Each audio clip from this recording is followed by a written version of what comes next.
You better than me. Welcome back to yet another episode of the Hardcore Casual with your boy, Base the Kid. Again, please like and subscribe, leave comments down below. I think I'm going to start changing up the format a little bit just in terms of how I address certain things. But there's only one real thing to talk about right now. The Takeover. Teofimo Lopez versus George Kambosos Jr.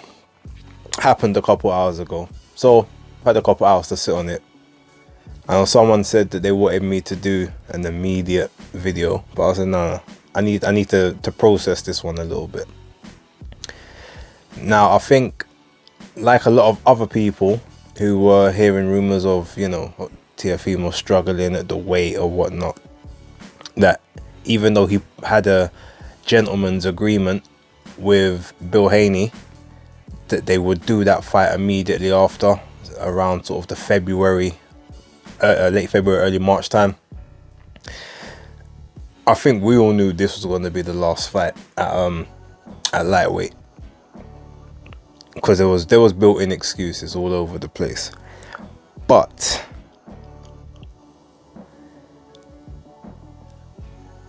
this was the takeover. Mate, this is the worst takeover I've seen since the Glazers took over Man United. I'm not gonna lie. If this is what was in the cards from the start, the only thing you could say is, well, at least he's been unified champ for over a year. Was it 13 months? Because the last fight he had was October 2020. Shout out to October Red, by the way. But yeah,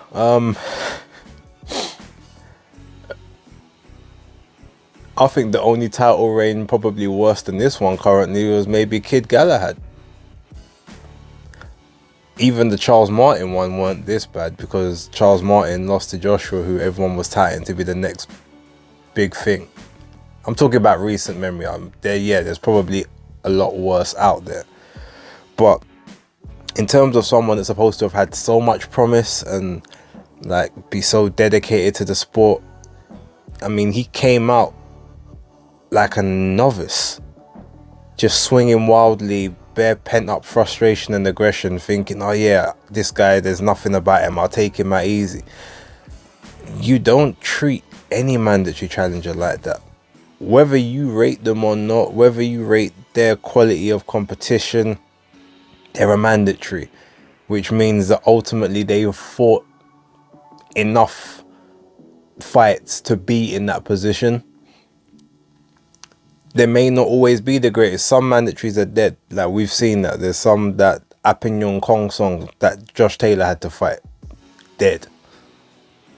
You could tell he was probably just fighting bare man from Thailand and Vietnamese, you know, fighters, whatnot, because they weren't, you know, he weren't of the necessary standard. But you fight your way into a position you should be taken serious.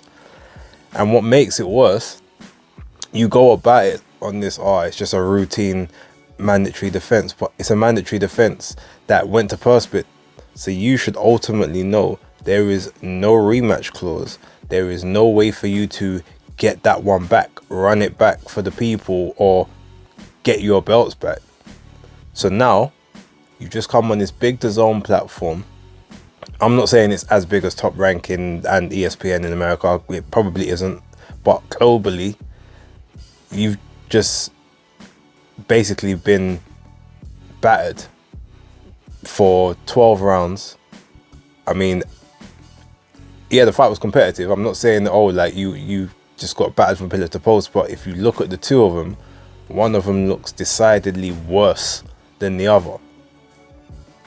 So you say to yourself, Rod, everyone around the world's just seen this, and there's absolutely no way for me to be able to get this back and look credible, especially as I'm not even staying in the weight class. Like, Kambosos is fine at 135. Like, we all know Teofimo's getting up. He's getting up now. He's not staying at 135 for the get back.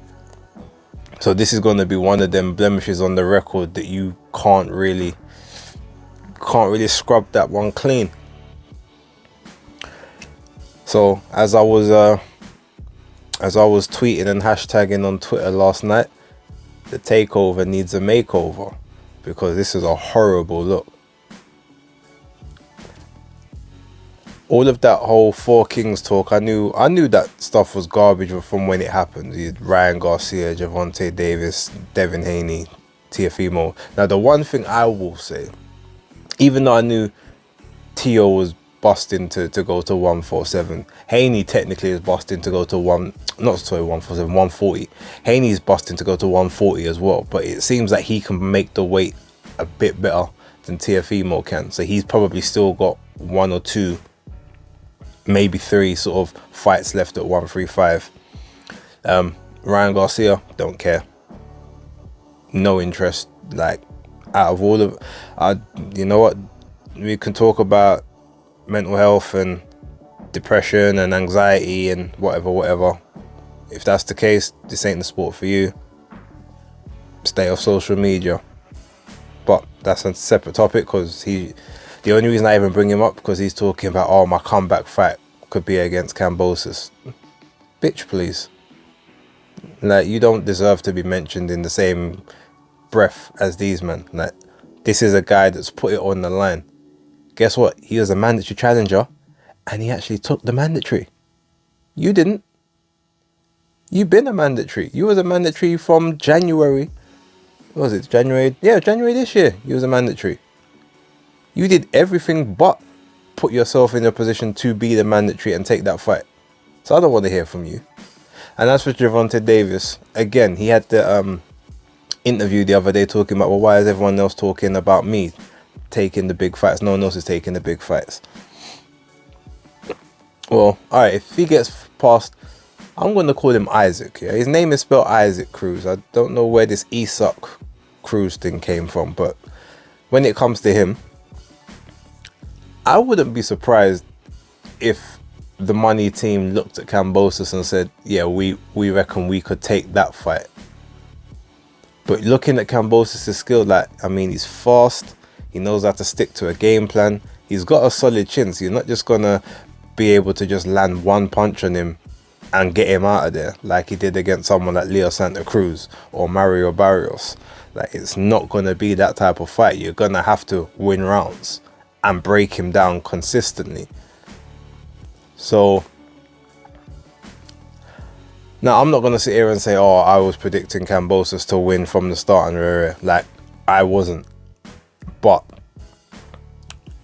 from earlier on this year up till sort of now, I kept seeing a bit more of him. I'm like, you know what? If for nothing else, he looks like he's got the heart. Like, he wants this.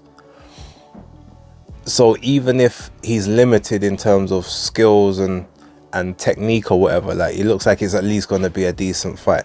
I don't think Lopez took him seriously, to be honest. I think if you had like a fully prepped, not weight drained Lopez, he might put in a better performance. But having said that, he don't know. He's only able to follow a game plan when you've got a proper coach in his corner.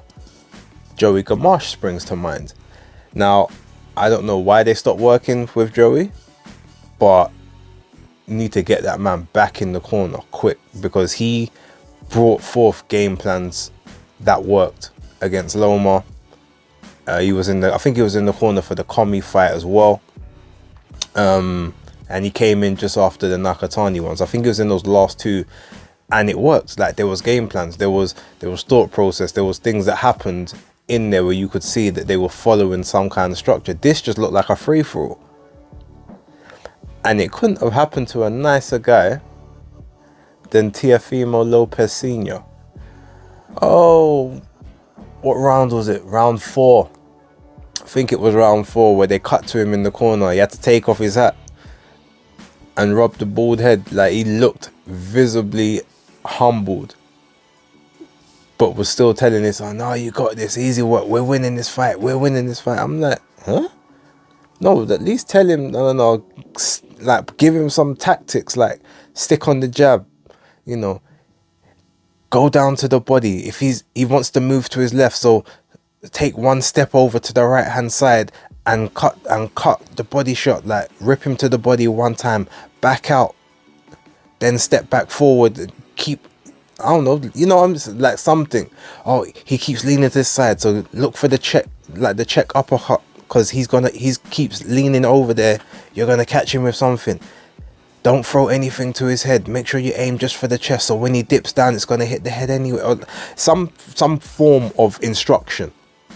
All I heard was, "You got this. Just breathe.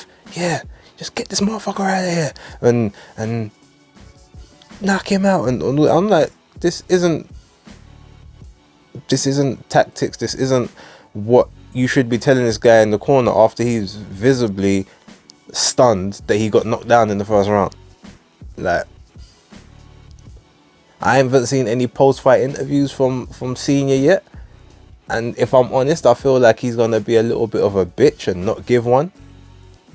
Because if you talk all that shit before the fight, you can't go missing now. So when I finish this video, I'm gonna be checking. I want to see see what's going on. But yeah, the takeover failed in the final moments. Didn't quite get completed. It's a shame. I don't know. I think we're gonna have to change the alias now. I don't know what we could change it to.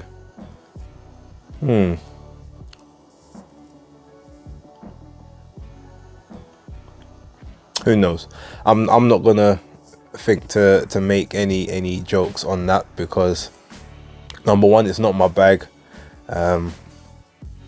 It's not. I'd want to have a modicum of respect for the fighters, because I respect the guys that get in the ring and do what they're doing. I will say, like I said, of all of them, like the only two that I actually rate to kind of fight the people that they need to fight was Teofimo and Devin. But I also think Teofimo was chatting too much about other guys like Josh Taylor and thinking about what he wants to do afterwards, and Josh Taylor fight and the Devin Haney quick turnaround and all these things. Like the birth of the son probably was another tricky situation in there as well. But you can't even really talk about that, because then you got my man like Kambosos talking about his granddad died. What was it, a month or 2 months before the training, but before the fight was scheduled to take place. So everyone's got their crosses to bear and their demons to deal with. So yeah, no excuses. The better man on the night one, whether he's the better man in general, up for discussion. You guys can have that discussion. But I'm celebrating for the Aussie right now. Besides, their accents are closer to mine, so I can relate a little bit. British Empire and all that stuff. But nah, yeah, it was a good card actually. Like, if I touch on Fuzile against Agawa, that was a good fight. Started off sort of very cagey, but when I was watching, I was thinking like, Fuzile, I've seen him fight before, but he's looking the style he was crouched down and looked a little weird. But after the first couple rounds, I started seeing, okay, why he's in that position. Look, and he was doing quite well, but it was either he's just got that kind of skin that cuts up and bruises up easy, or it was all about the head. I know Agawa went in, they had multiple head clashes, and the majority of them was caused by Agawa, to be fair, because he lunges in behind the right hand, and if he misses the right hand, like, the head's just there. Fuzile's face looked horrible towards the end of that fight. I remember he got cut, I think, from one headbutt on, what was it? It was his left side, I think. Yeah, I think it was like a little tiny nick, but it was just bleeding profusely. So he's definitely got good circulation, because that blood was not stopping. But it was tiny. Then all of a sudden, what was it? Round 10, bang! Another mad head clash. Split this one, like half the eyelid just open, gushing. It was crazy. Got knocked down in the 5th. It was a devastating backhand right. So it was a straight right down the pipe, you know, as they call the Southpaw Killer. And he stumbled, he held onto the rope. He looked like he was gone, but he did the smart thing and he took the knee. He said, all right, let me try to take the round. He'll have to just make the rounds back up. And then what happened? Was it the 11th? I think he got knocked down again in the 11th. Had to take a knee again. Survived to the end of that round. And then he got knocked down in the 12th, right towards the end. And as he got up, the ref said to him, because the ref heard the clapper, I'm going to let you finish this on your feet. If the ref never heard that clapper, it would have been a knockout. It would have been a knockout on the record, because he was going to stop that. Two badly cut eyes, knocked down 3 times. It was inevitable. But I applaud the ref for doing that, because he said, well, boy, I don't suspect you're going to get some brutal beating in the next sort of 6 seconds.